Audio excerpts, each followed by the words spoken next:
Global pandemic, local stories. The podcast Global Pandemic, Local Stories was developed from collaborative activities between professors and students of Florida International University, FIU, and São Paulo State University, Unesp. Since November 2021, Professors Dr. Ming Fan from FIU and Dr. Luciani Taneni from Unesp worked together and created a virtual learning exchange project, which took place from March to April 2022. American and Brazilian students were grouped into 5 teams and used technical tools to work together. They collected information and interviewed people who faced educational challenges throughout the first 2 years of the COVID-19 pandemic. The very good results we have achieved encourage us to share with you interesting data and great stories from the US and Brazil. Listening to this episode, you will learn more about the following topic: stories of distance learning challenges. Stay with us. Times of isolation, the challenges of distance learning in the pandemic. Within this podcast episode, a Brazilian student and an American student meet virtually to share stories of their local challenges with distance learning over the COVID-19 pandemic and talk about the different social realities in relation to aspects of mental health, infrastructure, and mindset changes. Hi everyone, I'm Ilsen from FIU in Miami, Florida, US. And I'm Isadora from Unesp in São José do Rio Preto, São Paulo, Brazil. And today we're sharing our experiences with distance learning during the pandemic. Ever since it began in 2020, almost everyone across the world has been greatly affected one way or another. This especially goes for students and teachers, as each country and society go through their own struggles to adapt to the new environment. So, we will discuss these struggles and our reflections on them in order to get a better understanding of our situation and how we can improve ourselves going forward. On today's episode of Times of Isolation. In the wake of the COVID-19 pandemic, learning experiences were drastically redefined. Between Zoom lectures, completely remote instruction, and the hybridization of courses, many students struggled to keep up. One prevalent issue seems to be the mental health problems stemming from the students' struggles. The CDC in the US notes that more than a third, or about 37% of high school students, reported that they experienced poor mental health during the COVID-19 pandemic, and 44% reported they persistently felt sad or hopeless. In Miami, this was an incredible viable issue. What was the initial situation like for you, Isadora? It was basically the same for us in Brazil, Ilsen. The sudden need for change struck everyone, as nobody was prepared to deal with social isolation and to adapt to the new ways of teaching and learning. Because of this, one of the biggest challenges that teachers and students had to face was the issues of mental health and emotional balance. In an interview with a colleague, he told us that his biggest challenge with distance education was the loss of productivity. He felt less likely to produce, mainly due to isolation, affected mental health, and the constant fear of coronavirus contamination. He also has reported a feeling of abandonment due to absence of the teachers in the process. We definitely share that sentiment over here as well, Isadora. In Miami, it was a huge issue that affected us. In preparation for this talk, our group received many testimonials from an array of local students and teachers within our university, and we all noted a sense of increased common fatigue with the constant unpredictability of distance education. According to an interview that a teammate of mine held with a high school teacher here in Miami, who retired due to the introduction of distance learning, many students and teachers were facing burnout from distance learning. She also said the students were not motivated to engage as they might have even wanted to, and the lack of enthusiasm left teachers disillusioned as well. Many students experienced declines in their mental health during this period of time, and some even chose to pause their education and drop out. It was not an easy time.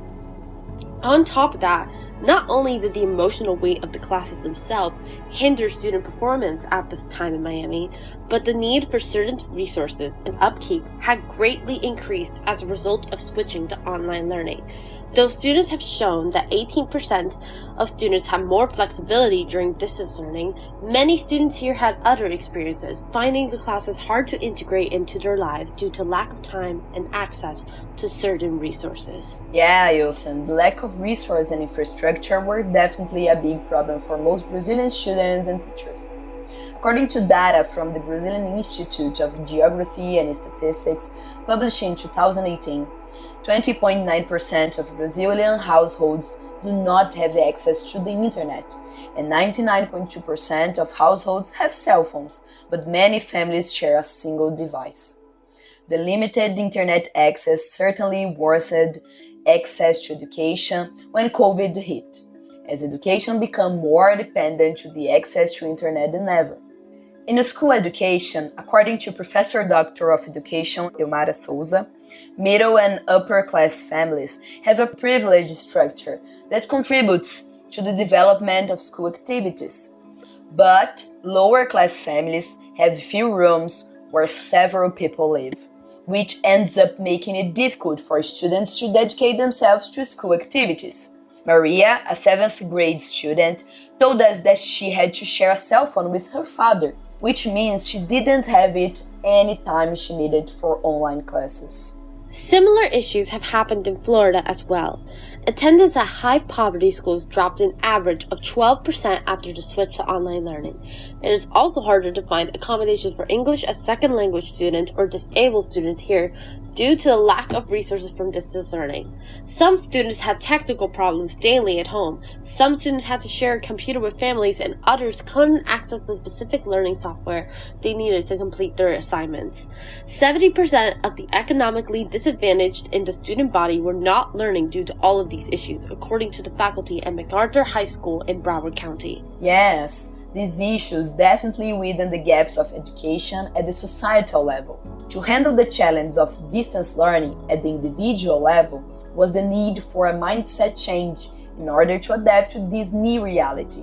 One of our interviews said that this was essential during this period, because before the pandemic, students had university as a place to study and their home as a place to rest. But with distance learning, this has changed, since productivity and study are now exclusively in the home environment.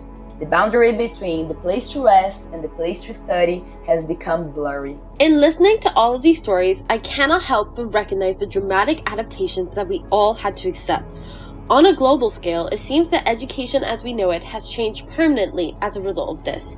Here in Miami, I noticed a greater desire from teachers for the hybrid model due to its flexibility. Resources like student counseling and advising sessions are now available remotely, even as we return to school, and an increased emphasis on student wellness has been put in place. Do you observe these changes too? In Brazil, I see things differently, Ilsen. Contrary to what you said, teachers in general seem to prefer only face-to-face education. There is also a huge resistance to distance learning here. Few teachers and also students have been receptive to distance education. Well, it seems to be a strong cultural issue here. As an example of that, we could also mention a high school dropout in the pandemic context, which was more frequent in college education.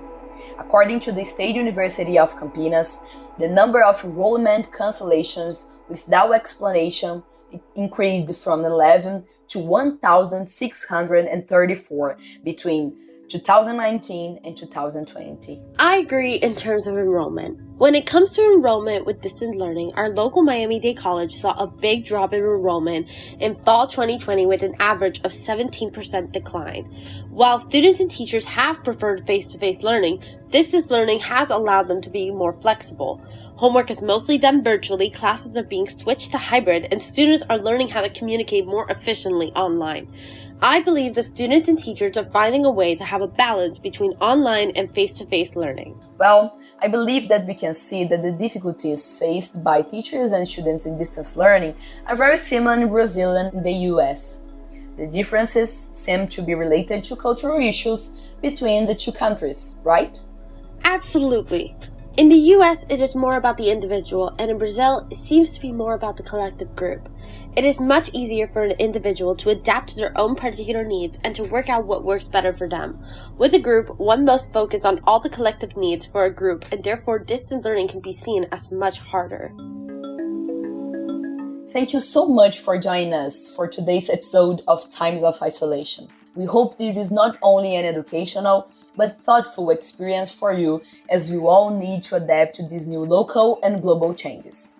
I'm Isadora Camillo from the University of State of São Paulo, Brazil. And I am Ilsen Leon of Florida International University in Miami, Florida. Thank you so much for tuning in for this discussion about the struggles, triumphs, and new adaptations that resulted from the pandemic distance learning. Stay safe and take care.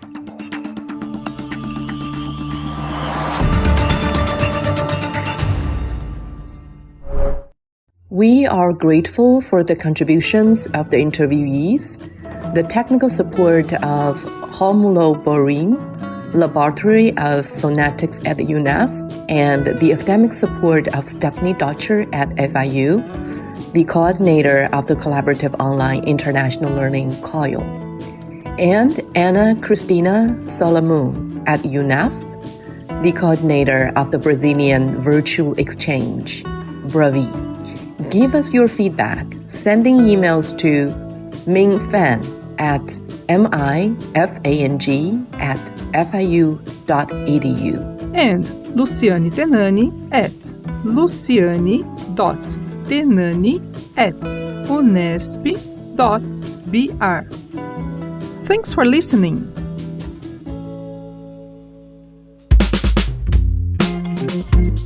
Global pandemic. Local stories.